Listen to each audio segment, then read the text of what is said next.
So just imagine, if you will, that you disagreed with somebody and you got up and you heckled them and you offended them and you acted like a child. You didn't accept that. Could you imagine, if you will, you go to, let's say, to church or synagogue, and in the middle of the rabbi or the priest's speech, someone gets up and starts heckling? That would be unacceptable. That would be disgusting. The decorum. They would ask that person to sit down, shush that person, ask them to leave. But you know the only place where that does not happen? Apparently, in a joint sessions of Congress, when the President of the United States stands up and gives a speech. That, ladies and gentlemen, is the reaction that you get from the Democratic Party. Complete and utter immaturity. Welcome back to the Rant Network, hosted by myself. I'm David Solomon. He is Stuart Brisgell. We are the Rant Network. We are, ladies and gentlemen, in case you haven't heard our slogan, unedited, uncensored, unfiltered, and definitely unapologetic. We debate all kinds of issues: politics, pop culture, quirks of modern life, you name it, and so much more. And I think today, etiquette might come on the table here. Look, this is all about a roller coaster of opinions, our diverse perspectives, the way we look at life a little bit differently. We just want to make you think, laugh, shout, and probably, if you're watching television, throwing something at the TV set. So sit back, folks, because today we're not going to necessarily dissect too much of the Donald Trump State of the Union, but the reaction. And to me, Stuart, when I watch the highlights, and unfortunately, I'm at a conference. I missed it last night. I'm on the West Coast. I missed it completely, and I'm scratching my head seeing the highlights and the reaction from the Democratic Party, from Representative Al Green to the Democrats with the signs. I have never seen such awful decorum by a party that still hasn't figured out they lost the election because they lost touch with America. Stuart? Oh, it was a shit show last night, all 2 hours of it. Yeah. And let me tell you 40 speech I read. Holy mackerel. 1 hour, 40 speech. A new record for a State of the Union. Holy mackerel. Yeah. Better part of 2 hours, David. I sat there and I watched. And you know what? From the very beginning, we all know that the entire Democratic squad voted unanimously against protecting women in sports. That was just 2 days ago. Yet the women of the Democrat Party from Congress decided to dress in pink in solidarity for women. Let me repeat this. 48 hours ago, every single Democrat congressman woman voted against the Women's Sports Act. Mm-hmm. But they all decided to wear pink in solidarity for women. Mm-hmm. All right. Al Green was asked 3 times to simmer down. Mike Johnson called Sergeant Arms, and he was removed, and frankly should be cited and removed from Congress. You know, when the Democrats were in charge, the Republicans sat with Biden's speech mostly with their hands underneath their thighs. Except Marjorie Taylor Greene, who famously went after Biden in the last State of the Union. And the Democrats, remember what the Democrats' reaction was to Marjorie Taylor Greene? Yep. He is the president. You showed no decorum. You showed no respect for the office of the president. Now, that's another good obvious one. Yes. And it went beyond. I mean, the event was far in excess of even Marjorie Greene. You know, when you sat there and you looked at the panning camera from the left to the right was the Democrats. The left was the Republicans. On the left, you had the elite university graduates, American industrialists. You had workers, and they all were smiling and happy. On the right-hand side, you had the Democrats that looked like a band of comic characters from South Park, to be honest with you. It was actually quite funny. And on episodes during his speech that were American, like discussing this 12-year-old terminally ill cancer patient receiving a Secret Service honorary badge, that the entire audience should erupt and say yay. When the entire audience finds out that we are no longer going to pay $8 million to discover transgender mice, the entire American public should be like, what? I don't know about you, David. If Justin Trudeau stood up today and said, I have found $2 million of Canadian taxpayers' dollars that we have been paying to invest in transgender mice theory, he might get reelected. He's gone anyway, so let's move away from that, please. I understand I'm making a sarcastic joke. I'm trying to give you, there should be some sort of applause. When Larry Ellison announces $500 billion, you should have applause. You're American. Why? Well, because you're supposed to be representing America. Oh, no. You see, that's that. And again, we agree this is going to be a debate. And so, like, don't get me like I'm just cutting you off. But Stuart, I think you're delusional. I think you're completely delusional to believe that representatives in Congress and in Senate will actually publicly stand up and say, yeah, we're doing this for the better part. They will never give Donald Trump an ounce of respect. Congratulations.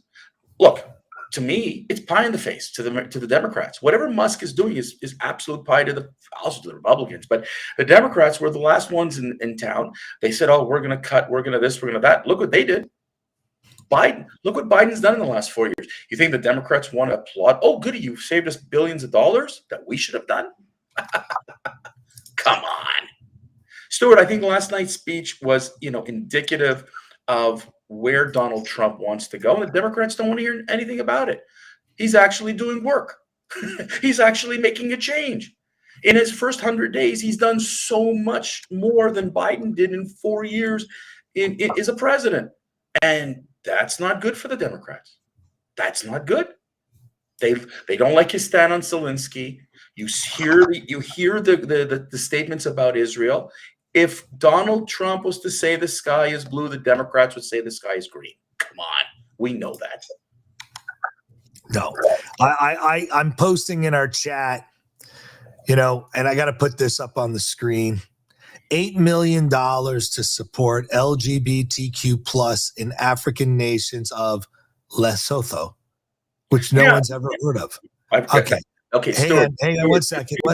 $40 million to improve the social, economic inclusion of sedentary migrants. Nobody even knows what the hell that is. And it's funny. And it gets even funnier. $45 million for diversity education. Now, I don't know about you, David.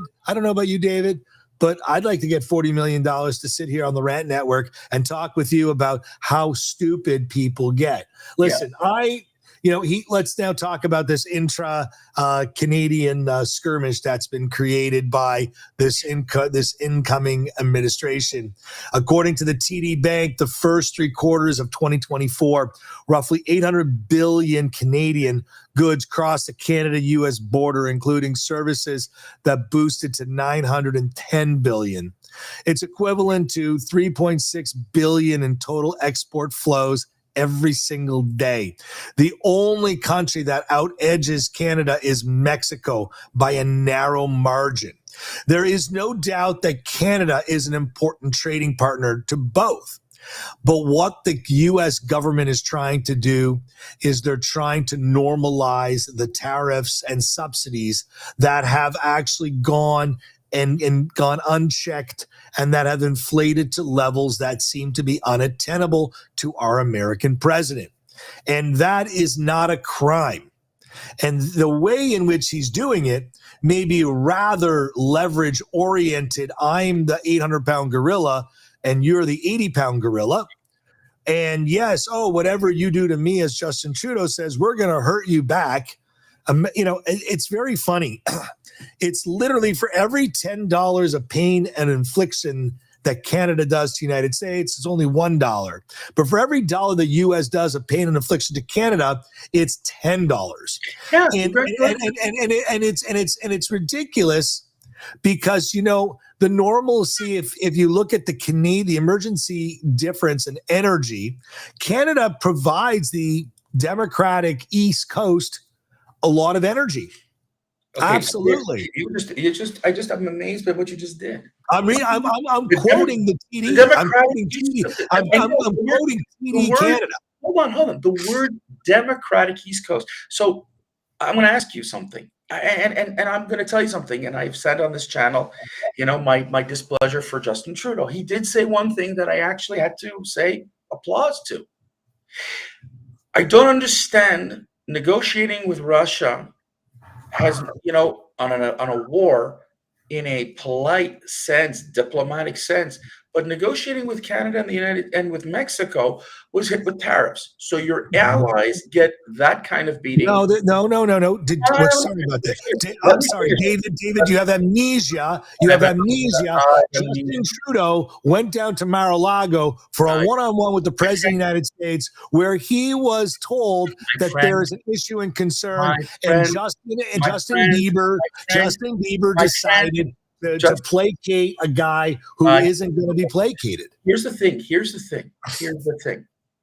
Okay, I get that this. If you want to negotiate from a power, like if you believe in negotiating from a position of win-lose, no problem.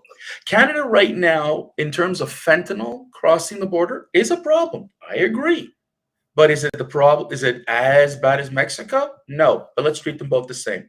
Number two, to say that we subsidize Canada $200 billion, even that has been disputed by all sides. So we understand what Trump is trying to do.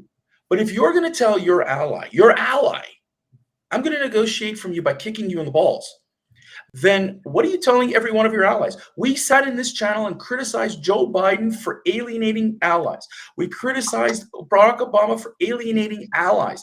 And now you have the similar situation with Donald Trump, who's doing the same thing with tariffs. And instead, what are we doing here? We're saying Trump is right. I think that Trump's if I were negotiating right now with Canada, on a deal that he put in place when he was president, I asked myself, if this is this type of way you are going to negotiate with your friends, I question your motive sometimes. Now, to sit here today saying it's only going to hurt the United States by a smaller percentage than Canada, well, okay, great. I understand that. My cost of fruit just went up. My cost of vegetables went up. All my stuff went up big time. Congratulations. You made my life more expensive. But you know what? Your president ran on a platform of lowering costs, lowering inflation. And right now what he did is put something in place that will hurt people. It doesn't make sense in the That's a rather myopic viewpoint. David, I'm going to talk to you in an industrial space that I know you have a lot of experience in.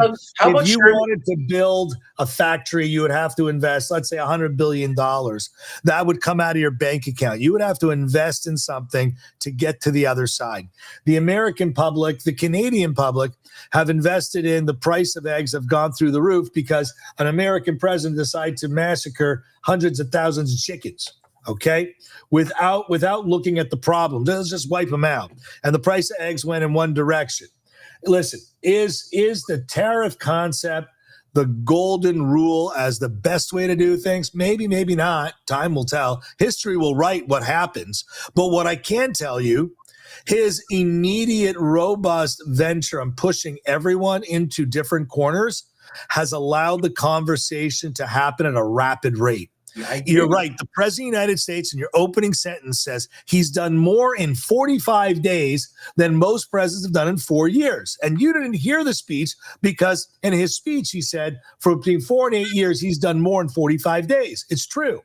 By doing things in this crazy, unorthodox fashion. You know what? I can almost bet you that the rapid agreement between Canada, U.S., and Mexico will happen in lightning time versus the 8 years it took for NAFTA to be inked, which, by the way, was not a good thing for Canada, U.S., or Mexico, because the only country that really benefited the most out of it, David, it was Mexico. Well, you see, this is what is so funny. You know, the automotive sector moved to Mexico. All the parts manufacturing, all the apparel manufacturing. It wiped out the manufacturing base in Canada in 1988. I'm very well versed on NAFTA. My father sat on the board and got eviscerated. Stuart, I hear you, and I don't disagree with you in a lot of things you said about NAFTA. What I want to share with you, and again, opinion from a Canadian who's now going to be dealing with a much more expensive cost of living, because instead of your president opening up the conversation in a diplomatic sense, he beat his friends with a stick. And so the question then becomes, does the United States want to isolate itself like it did in the 1930s under FDR? Does it want to isolate itself? This is the question you have to ask yourself. Do I applaud Doge? I applaud Doge. Do I applaud Trump with what he's doing in the Ukraine and although it's not happy, people are not happy what he's done in the Ukraine? I agree with. Am I happy how he supports Israel? Absolutely. I'm not disagreeing with every policy your president is doing. As a Canadian who is now going to struggle because you just without understanding why you want to punish your friends because you don't like a deal that you signed off on in the USMCA, and then you're punishing all of your friends because of a deal you did and you called it a great deal. It doesn't make a lot of sense. Stuart, we got to wrap it up, okay? We're almost at that point. Please. David, I'm dying to see what the next 45 days is going to happen. Because at this rate, there is so much drama on TV. And you know what? The end of the day, I'm happy that Trudeau will be retired on Sunday. Ladies and gentlemen, let me put it this way. To me, and we've gone on two topics here today, the Democrats showed how immature they are. I don't know if you saw those signs. Ladies and gentlemen, if you're a congressperson today as a Democrat, if you're a hardcore liberal, you could say how much you hate Trump. And I'm sitting here at a conference talking to Trump haters. You know what I've asked them? Just tell me, please, does it make sense the way your party is answering? And the amazing thing is, when you sit down with them, they scratch their head going, I hate Trump, but you're right about the Democrats. Ladies and gentlemen, that's it for today's episode of the Hump Day edition of the Rat Network. We'll see you again on Friday. Have a good one, everyone.